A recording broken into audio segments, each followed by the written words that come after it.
Here's another hand that I played about a year ago where I really screwed up, and I want to show it to you for basically two reasons. The first is to give you an example of what not to do on a dynamic turn. And the second reason is to explain to you how I screwed up, as well as the correct thought process to use whenever you're faced with a decision between check raising and barreling on a dynamic turn texture. Everything pre-flop is very standard.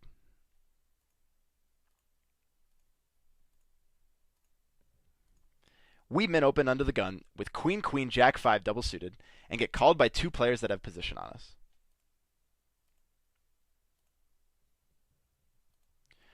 Three-way to the flop, we decide to c-bet 80% pot on an 8-3-4 two-tone board with an overpair, backdoor straight draw, and the third nut flush draw, and get called by the player in the cutoff. Now, my reads on the opponent are very important for this hand. He's a pretty significant loser in the game, but he can definitely be tricky to play against if you're not paying attention. The best description I can give is that he's an aggressive bad fish. Like most of the other hands we've looked at, the turn is where the interesting decision point in the hand is made. The dealer rips off a 9 of diamonds, giving us a gut shot to go along with our overpair and flush draw. Now, before we go any further, let's go down the checklist we've used in the previous hands to determine what our best option is. Let's take a look at what the SPR is first. There's $368 behind and $78 in the pot, leaving the SPR at roughly 4.7, which according to what we learned in the slides, means that if we choose to continue our aggression, it's probably better to lean towards check raising instead of barreling based solely on what the SPR is. Next, remember that the profitability of a check raise primarily depends on two things. Number one is the amount of equity you have against his stack off range, and number two is his folding frequency. In regards to our equity against his stack off range, I think we definitely have enough to play for stacks.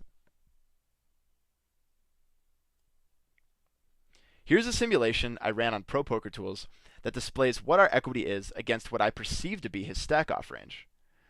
I'm sure this isn't 100% accurate, but it's definitely close enough to get the point across. Basically, the hands I made sure to include were made hands better than ours, like sets and two pairs, draws better than ours, like wraps and flush draws, combo draws that include a better flush draw, and then made hands and draws that were worse than ours.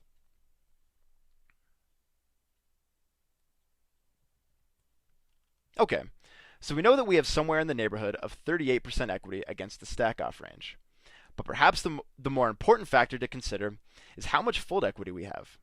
Recall from the slides that there's significantly less fold equity on dynamic boards than on static boards, which means that we should expect to get bet called a lot more in these types of situations. And given that draw domination is more of an issue on dynamic boards than on static boards, it's very important to take the line that keeps his range the widest if you're going to be playing for stacks. Simply put, if we know we're going to be playing for stacks, then it makes a lot of sense to take a line that's most likely to get the money in against as weak of a range as possible. Moreover, if two ranges contain the same amount of hands that are willing to play for stacks, but one of them has more air and weak made hands in it, then we would obviously always prefer to be up against the latter range as much as possible. For example, in this case, it's easy to see the difference in the strength of our opponent's raising range facing our second barrel and his betting range when check 2 if you compare them side by side. What's important here, or what I want you to internalize the most, is how check raising in spots like these keeps his range wider than barreling. The key in spots where you have 38% equity against an opponent's range like we do here is to figure out how to give yourself the best chance to realize that equity. For example, an aggressive bad opponent can easily interpret our check as weakness and take a stab with almost 100% of the hands that peel the flop, namely weak and medium strength draws, such as naked flush draws, weak and medium strength made hands, like pair plus sidecard type hands. But if we bomb the turn and get raised, it's very unlikely that he's going to make an aggressive move like that without a stronger made hand or draw than ours. That reminds me of something else. I want you to listen closely for a second to what I'm about to say.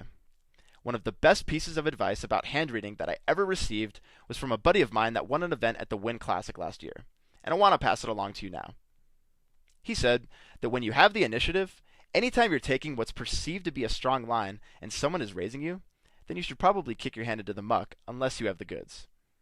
It sounds simple, but I think it's very applicable at the tables.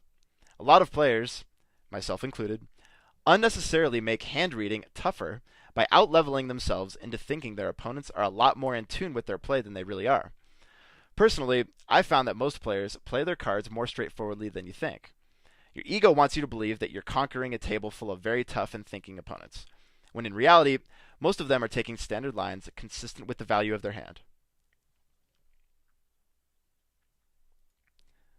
Anyhow, back to the hand.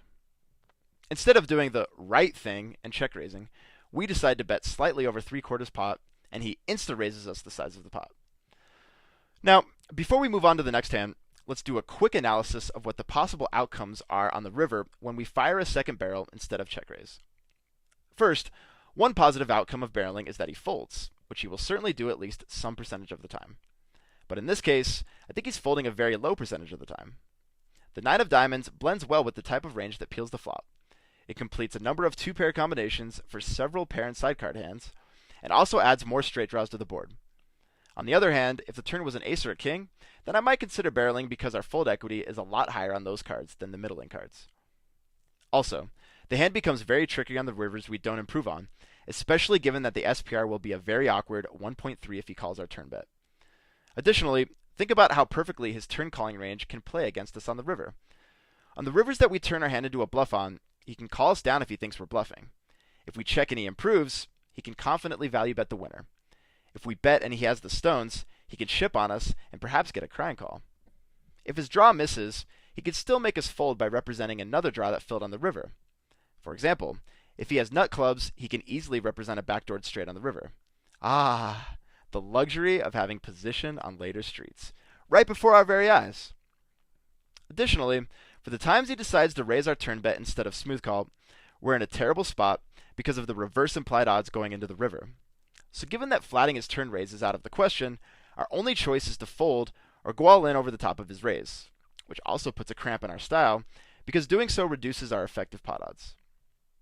So let's do a quick recap of why check raising in this spot beats the shit out of double barreling. Is the SPR greater than 4? Check. Will we be left with an uncertain hand value on the river if we bet and get called? Check.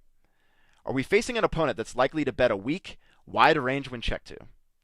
Check. Do we have enough pot equity and fold equity to make our check raise profitable? Checkmate. Now, before we move on to the next hand, just in case you needed a reminder for why check raising is the better option in spots like this, I want you to once again pull out your PLO quick stats sheet and revisit the all-in semi-bluff table towards the end of it. If you look closely, you'll see that anytime you have 40% equity in a hand, your opponent practically never has to fold for an all-in semi-bluff to be profitable, regardless of what size of the pot you bet.